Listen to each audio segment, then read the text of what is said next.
అందరికీ నమస్కారం. Welcome to Acharya 369 academy. మనం ఈరోజు ఎండోమెంట్ డిపార్ట్మెంట్ కి సంబంధించినటువంటి పేపర్ 2 లో భాగంగా 10వ చాప్టర్ అయినటువంటి 57వ సెక్షన్ గురించి చర్చించుకుందాం. ఈ 57వ సెక్షన్ ఏం తెలుపుతుందంటే ధార్మిక సంస్థలు, మత సంస్థలు, ధర్మాదాయం యొక్క బడ్జెట్ గురించి తెలియజేస్తుంది. ఏం తెలియజేస్తుందండి 57వ సెక్షన్?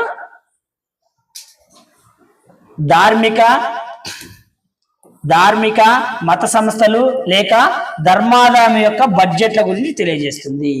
ఈ 57వ సెక్షన్ మనకు 1987వ చట్టంలో ఎక్కడ ఉందంటే అధ్యాయము 7 చాప్టర్ 7లో ఉంది. చాప్టర్ 7 యొక్క పేరేంటి? ఆదాయ వ్యయముల బడ్జెట్ మరియు ఆడిట్. అధ్యాయం 7 యొక్క నేమ్ ఏంటి, పేరేంటి? ఆదాయ వ్యయముల బడ్జెట్ మరియు ఆడిట్. ఈ చాప్టర్ లో మొత్తం మనకు 57 నుంచి 64 వరకు కల సెక్షన్లు గలవు. అధ్యాయం 7 లో మనకు 57 సెక్షన్ నుంచి 57వ సెక్షన్ నుంచి 64వ సెక్షన్ వరకు మొత్తం 8 సెక్షన్లు గలవు. దాంట్లో మొదటి సెక్షన్ అయినటువంటి 57వ సెక్షన్ గురించి చర్చించుకుందాం. ఈ 57వ సెక్షన్ సబ్ సెక్షన్ 1 ఏమి తెలియజేస్తుందంటే ఆర్థిక సంవత్సరం ముగిసిన 90 రోజులలోపు, ఆర్థిక సంవత్సరం ముగిసిన 90 దినములలోపు ప్రతి ధార్మిక సంస్థ, మత సంస్థ, ధర్మాదాయ సంస్థ రాబో సంవత్సరం యొక్క రాబడి మరియు ఖర్చుల వివరములను ఒక బడ్జెట్ గా తయారు చేయాలని చెబుతుంది. ఏ సెక్షన్ అండి? 57వ సెక్షను సబ్ సెక్షన్ 1 ఏమి తెలియజేస్తుంది మనకు? ఆర్థిక సంవత్సరము ముగిసిన తరువాత 90 రోజులలోపు తర్వాత సంవత్సరము చేయబోవు ఖర్చుల గురించి, రాబో ఆదాయం గురించి ఒక బడ్జెట్ ను తయారు చేయమని చెబుతుంది. ఏ విధంగా తయారు చేయాలి? కమిషనరు సూచించిన ఏ విధంగా తయారు చేయాలండి? కమిషనరు నిర్ధారించిన విధములో. కమిషనరు కొన్ని విధి విధానాలు రూపొందిస్తాడు. ఆ విధి విధానాల ప్రకారం ఒక బడ్జెట్ ను రూపొందించాలి. ఎలా రూపొందించాలంటే కమిషనర్ చెప్పిన విధంగా రూపొందించాలి. ఈ రూపొందించిన బడ్జెట్ ను ఎవరికి సమర్పించాలి? 57వ సెక్షను సబ్ సెక్షన్ 1 క్లాస్ 1 ప్రకారం 6A 6D లోని జాబితాలో వచ్చు సంస్థలు, మత సంస్థలు, ధర్మాదాయములు ఇవన్నీ కూడా ఈ బడ్జెట్ ను కమిషనర్ కు సమర్పించాలి. ఏవేంటండి? సెక్షన్ 6 లో క్లాస్ A లో గల, క్లాస్ D లో, ఈ రెండిట్లలో 6A మరియు 6D ఈ రెండిట్లలోకి వచ్చు, ఈ జాబితాలోకి వచ్చు సంస్థలు, ధర్మాదాయములు, మత సంస్థలు, ధార్మిక సంస్థలు, మత సంస్థలు, ధర్మాదాయములు ఎవరికి సమర్పించాలి? కమిషనర్ కు సమర్పించాలి. ఈ 6Aలో ఏమొస్తుందండి? 6A అంటే ఏంటి? 25 లక్షల కంటే ఆదాయం ఎక్కువగా గల గుడులు గాని, మత సంస్థలు గాని, ధర్మాదాయములు గాని. 6D అంటే ఏంటి? రాబడితో ప్రమేయము లేని మఠములు. ఏంటండి? మఠములు. రాబడితో ప్రమేయము లేని మఠములు. 6A అంటేనేమో 25 లక్షల కంటే ఆదాయం ఎక్కువ ఉన్నవి. 6D అంటేనేమో రాబడితో ప్రమేయము లేని మఠములు. వీళ్ళెవరికి సమర్పించాలి? వీళ్ళు తయారు చేసిన బడ్జెట్ ను కమిషనర్ కు సమర్పించాలి. 57వ సెక్షను సబ్ సెక్షన్ 1 క్లాస్ 2 ఏమి తెలియజేస్తుందంటే ప్రతి ధార్మిక సంస్థ, మత సంస్థ, ధర్మాదాయ సంస్థ 6B జాబితాలోకి వచ్చు గుడులన్నీ లేదా ఈ సంస్థలన్నీ తన బడ్జెట్ ను డిప్యూటీ కమిషనర్ కు సమర్పించాలి. ఎవరికి సమర్పించాలండి? వీళ్ళు తయారు చేసిన బడ్జెట్ ను డిప్యూటీ కమిషనర్ కు సమర్పించాలి. 57వ సెక్షను సబ్ సెక్షన్ 1 క్లాస్ 3 ఏమి తెలియజేస్తుందంటే 6Cలోకి వచ్చు గుడులన్నీ 6Cలోకి గుడి వచ్చు సంస్థలన్నీ కూడా వారి యొక్క బడ్జెట్ ను సహాయక కమిషనర్ కు సమర్పించాలి. 6Bలో ఏం గుడులు వస్తాయండి? 6Bలో ఏం గుడులు వస్తాయి? 25 లక్షల కంటే తక్కువ, 2 లక్షల కంటే ఎక్కువ ఆదాయం కలిగిన సంస్థలన్నీ కూడా 6Bలోకి వస్తాయి. ఆ సంస్థలన్నీ తమ బడ్జెట్ ని ఎవరికి సమర్పించాలి? డిప్యూటీ కమిషనర్ కు సమర్పించాలి. 6Cలో ఏ గుడులు వస్తాయండి? ఏ సంస్థలు వస్తాయి 6Cలో? సెక్షన్ 6 సబ్ సెక్షన్ Cలో ఏ గుడులు వస్తాయంటే 2 లక్షల కంటే ఆదాయం తక్కువగా ఉన్న గుడులు, సంస్థలు, ధర్మాదాయములన్నీ కూడా 6Cలోకి వస్తాయి. ఈ జాబితాలో గల 6Cలోని జాబితాలో అన్ని తమ బడ్జెట్ ను ఎవరికి సమర్పించాలి? సహాయక కమిషనర్ కు సమర్పించాలి. ఇప్పుడు మనకు 57వ సెక్షను సబ్ సెక్షన్ 1 ఏం తెలియజేస్తుందంటే 57వ సెక్షన్ సబ్ సెక్షన్ 1 ఏమి తెలియజేస్తుందంటే ఒక బడ్జెట్ ను తయారు చేయమని చెప్తుంది. ఆ బడ్జెట్ ను ఏ సంస్థ ఎవరికి సమర్పించాలి, ఎవరికి ఆ రిపోర్ట్ ను అందించాలి అనేది మనకు 57వ సెక్షన్ సబ్ సెక్షన్ 1 తెలియజేస్తుంది. సబ్ సెక్షన్ 2 ఏమి తెలియజేస్తుందంటే ఆ బడ్జెట్ లో కేటాయింపుల గురించి తెలియజేస్తుంది. మొత్తము మనకు 100% నిధులు సేకరించుకొనింటే 100% మన దగ్గర నిధులు ఉన్నాయంటే ఆ నిధులను దేనికి ఎలా వినియోగించాలి, దేనికి ఎలా ఖర్చు పెట్టాలనేది 57వ సెక్షన్ సబ్ సెక్షన్ 2 తెలియజేస్తుంది. సబ్ సెక్షన్ 2 తెలియజేస్తుంది.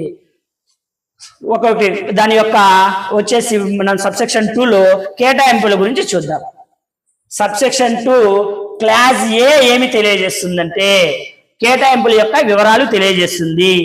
57వ section class sub section 2 class A sub class 1 ఏమి తెలియజేస్తుందంటే ప్రతి ఒక్క ధార్మిక సంస్థ, మత సంస్థ లేదా ధర్మాదాయం యొక్క నిర్వహణకు మరియు దానిలో ప్రతినిత్యం జరుగుతున్న సేవలకు మరియు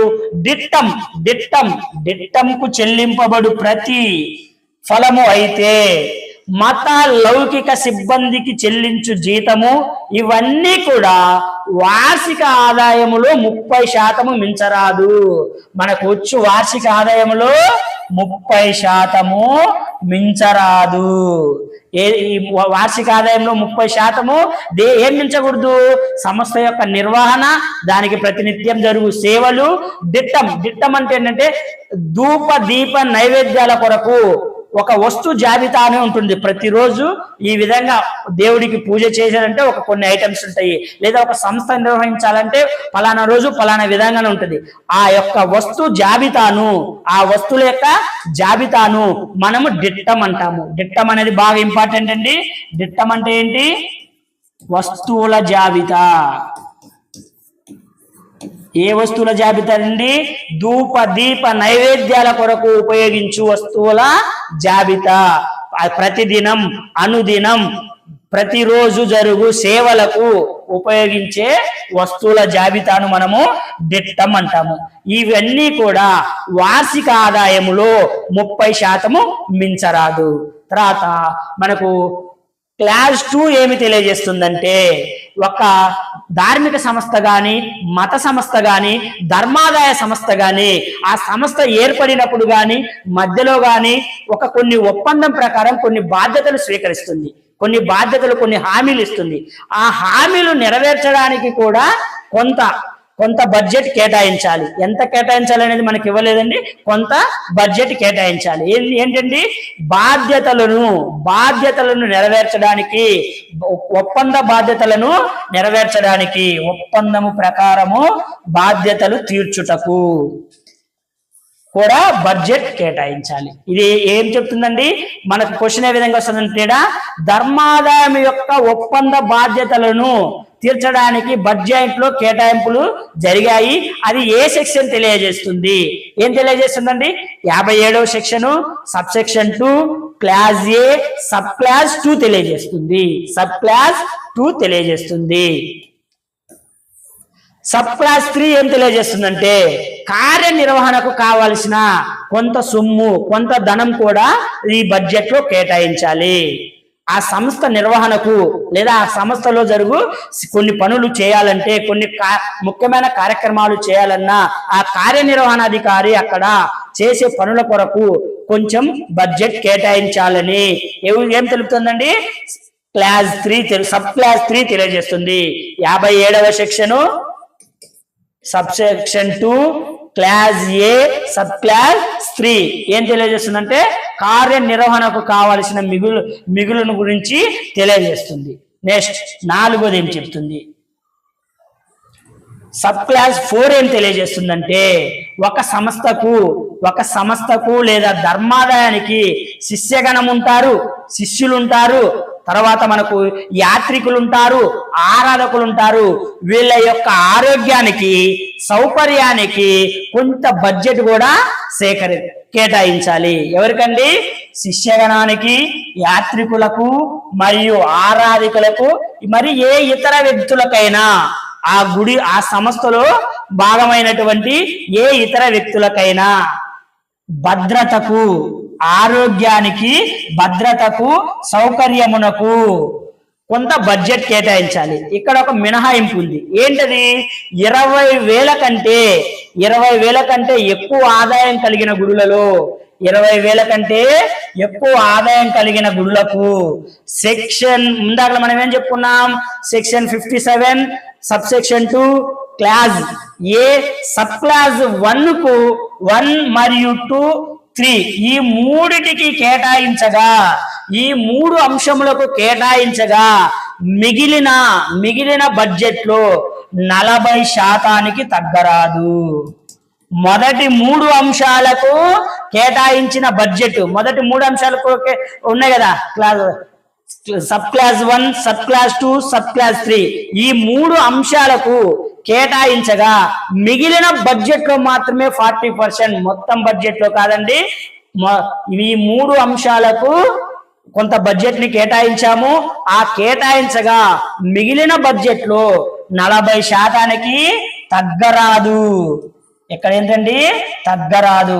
ఎంతకు తగ్గరాదు? 40% తగ్గరాదు. ఇది తెలిపేది ఏంటంటే sub class 4. Sub class 4. Sub class 5 ఏం చెప్తుందంటే, ఇక్కడ మనం కొంచెం మినహాయింపు చెప్పాం. ఏంటది? 20,000 కంటే ఎక్కువ ఆదాయం కలిగిన గుడులు, 20,000 కంటే ఎక్కువ ఆదాయం కలిగిన గుడులకు మాత్రమే 40% తగ్గరాదు అని చెప్పాము. ఆ 20,000 కంటే తక్కువ ఉన్న గుడుల దగ్గర ఏం చేయాలి? ప్రత్యేక నిధి వాటా, ధర్మాదాయం యొక్క ప్రత్యేక నిధి వాటాలో 10% కేటాయించాలి. ఎంత కేటాయించాలండి? 10% కేటాయించాలి. నెక్స్ట్ సబ్ క్లాస్ 6 ఏం చెప్తుందంటే, ఒక మత సంస్థ, ధార్మిక సంస్థ, ధర్మాదాయ సంస్థ ఒక భవన నిర్మాణము చేపట్టాలి. ప్రతి సంవత్సరము గాని భవన నిర్మాణము చేపట్టాలి. మరమ్మతులు చేయడానికి, పునరుద్ధరణ చేయడానికి, అభివృద్ధి చేయడానికి కొంత కేటాయించాలి. ఎలా కేటాయించాలి? 1,00,000 రూపాయలకు ఆదాయం కంటే ఎక్కువ కలిగిన గుడులకు, 1,00,000 రూపాయల ఆదాయము కంటే ఎక్కువ కలిగిన గుడులకు సెక్షన్ మనం ఏం చెప్పుకున్నాం ఇందాకలా? Sub class 1, sub class 2, sub class 3, sub class 4 ఈ 4 అంశములకు కేటాయించగా మిగిలిన బడ్జెట్ లో 30% తగ్గరాదు. 30% తగ్గరాదు. ఇక్కడ ఏం చెప్తుందండి? ఒక్కసారి 2వ సెక్షన్ ఏం చెప్తుందో చూడండి. 57వ సెక్షన్ సబ్ సెక్షన్ 2 ఏం తెలియజేస్తుంది?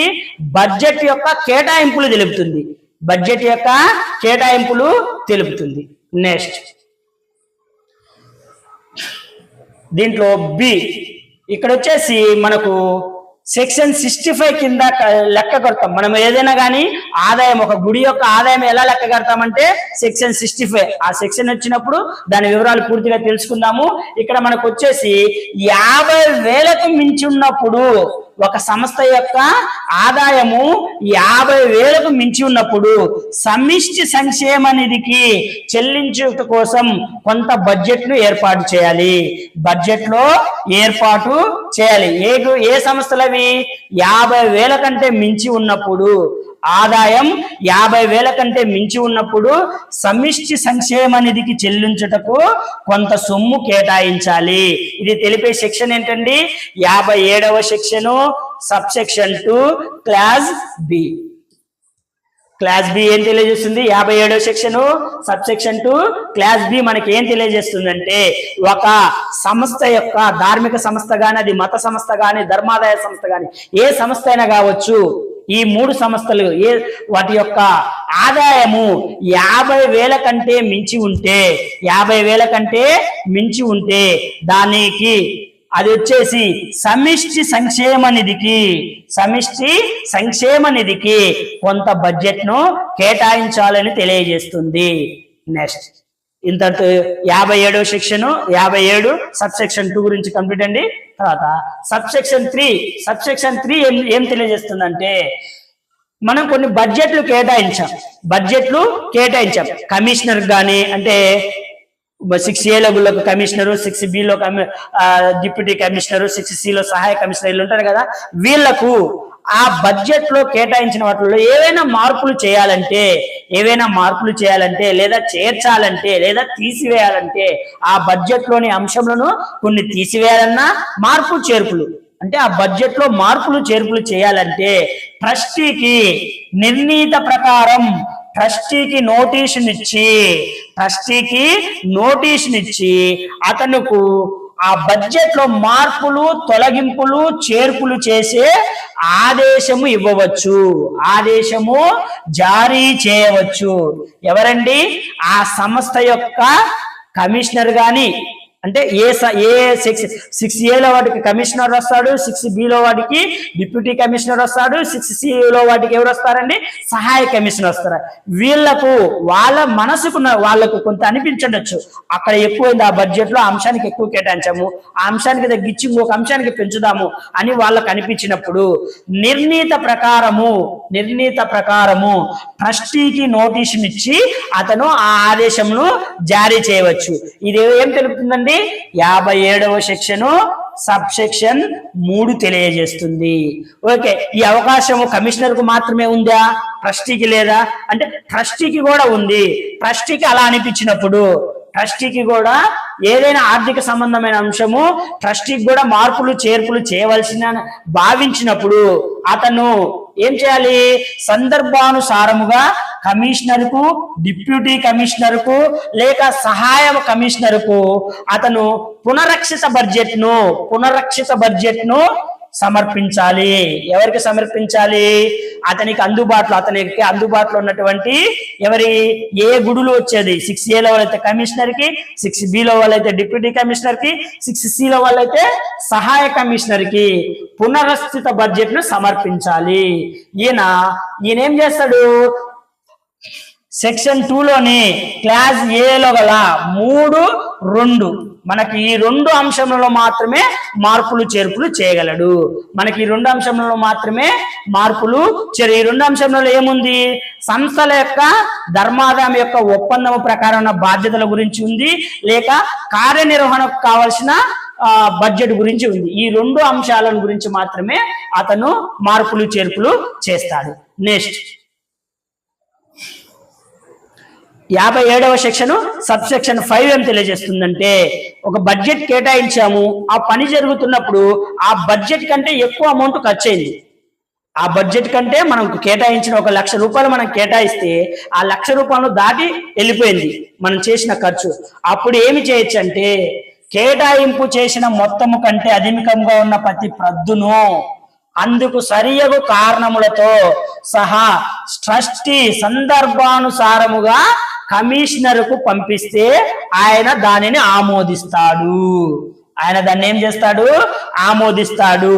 నువ్వు బడ్జెట్ లో కేటాయించిన దానికంటే అధికముగా నువ్వు గాని ఏం చేయాలి? అధికంగా ఖర్చు చేసి ఉంటే నువ్వు సందర్భానుసారముగా అది 6A గుళ్ళు అయితే కమిషనర్ కు, 6B లోని గుళ్ళు అయితే డిప్యూటీ కమిషనర్ కు, 6C లోని గుళ్ళు సంస్థలు అయితే సహాయ కమిషనర్ కి రిపోర్ట్ ను బడ్జెట్ ను పంపించాలి. అప్పుడు అవేమవుతుంది? ఆయన ఎమ్మటే దానిని ఆమోదిస్తాడు. ఒక్కసారి మళ్ళీ ఫస్ట్ నుంచి చూద్దామండి.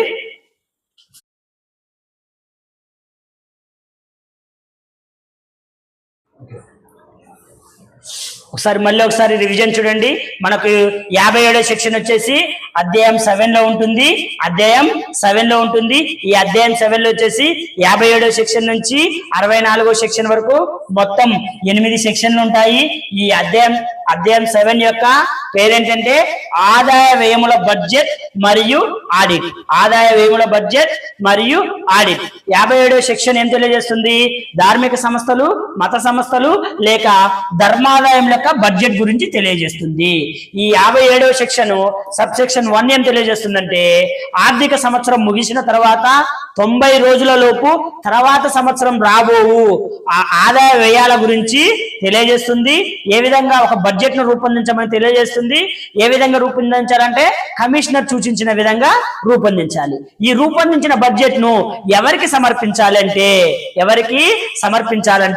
6A మరియు సెక్షన్ 6A, సెక్షన్ 6D లోని సంస్థలన్నీ, ఈ జాబితాలోకి వచ్చే సంస్థలన్నీ కమిషనర్ కు సమర్పించాలి. 6A లో ఏ సంస్థలు వస్తాయండి? 25 లక్షల కంటే ఆదాయం ఎక్కువ ఉన్న సంస్థలన్నీ. 6D లో ఏ సంస్థలు వస్తాయండి? రాబడితో ప్రమేయము లేని మఠములు. 6D లో ఏమొస్తాయి? రాబడితో ప్రమేయము లేని మఠములు. ఇవన్నీ కూడా కమిషనర్ కు సమర్పించాలి తమ బడ్జెట్ ను. నెక్స్ట్ ఏంటండి? 6B జాబితాలోకి వచ్చే సంస్థలన్నీ తమ బడ్జెట్ ను డిప్యూటీ కమిషనర్ కి సమర్పించాలి. తర్వాత ఏంటండి? 6C జాబితాలోకి వచ్చే సంస్థలన్నీ తమ బడ్జెట్ ను సహాయక కమిషనర్ కు సమర్పించాలి. ఈ బడ్జెట్ ను ఎవరికి సమర్పించాలని తెలియజేసే సెక్షన్ ఏంటంటే 57వ సెక్షన్ లోని సబ్ సెక్షన్ 1. తర్వాత సబ్ సెక్షన్ 2 ఏమి తెలియజేస్తుందంటే కేటాయింపుల గురించి తెలియజేస్తుంది.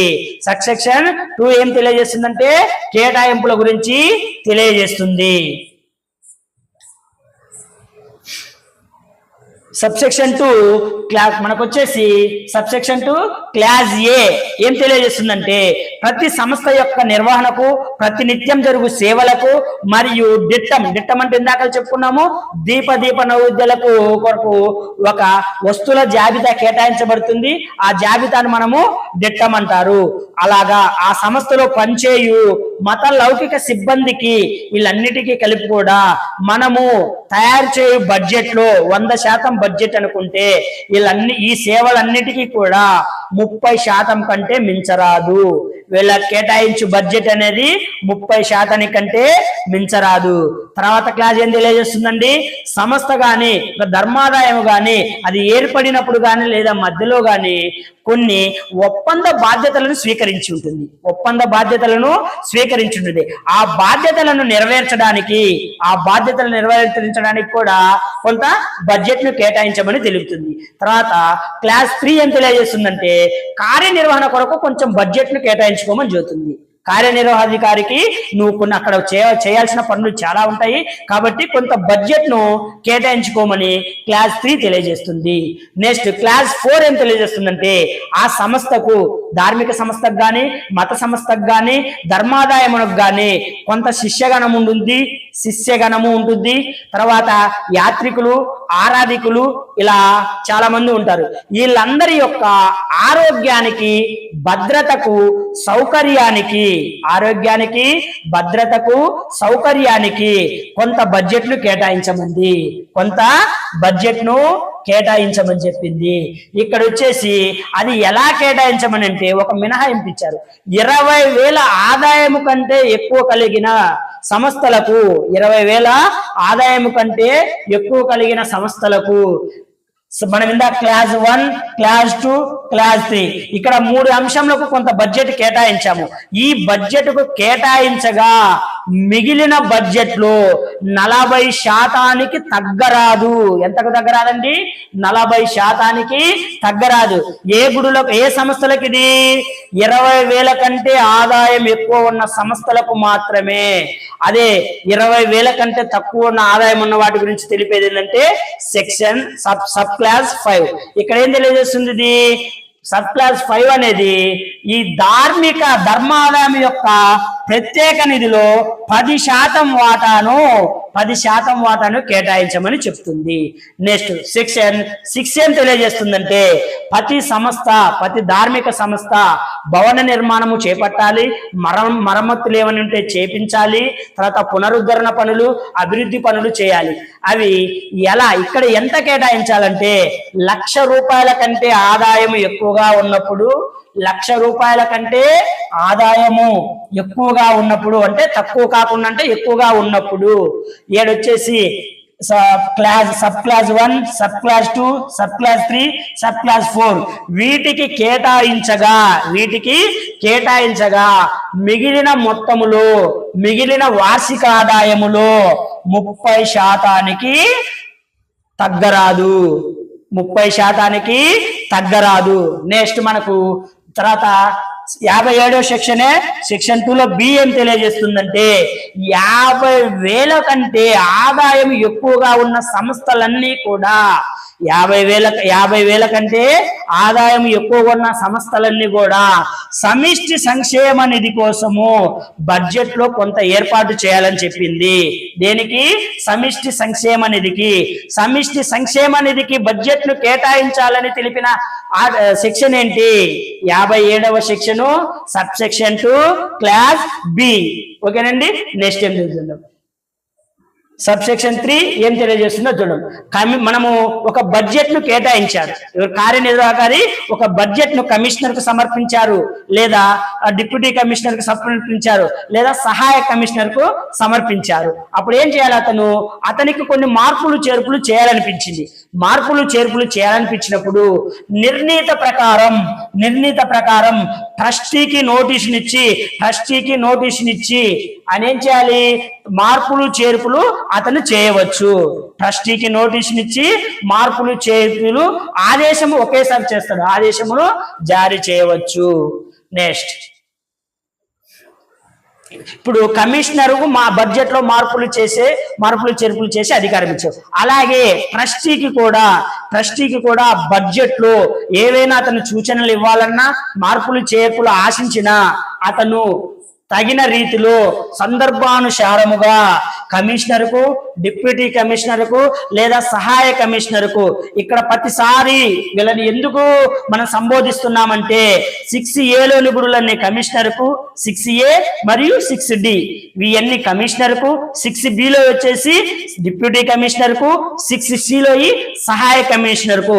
అందుకని మనం ప్రతిసారి కూడా కమిషనరు, డిప్యూటీ కమిషనరు, సహాయ కమిషనర్ అనే పదాలు వరుసగా వాడుతున్నాము.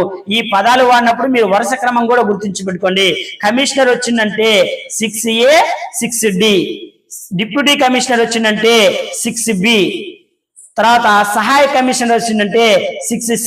ఈ జాబితాలోకి వచ్చి సంస్థలన్నీ కూడా అని అర్థం. ఇప్పుడు వచ్చేసి వీటి ప్రకారం అతను ట్రస్టీ కొన్ని మార్పులు చేర్పులు కోరుకున్నాడు.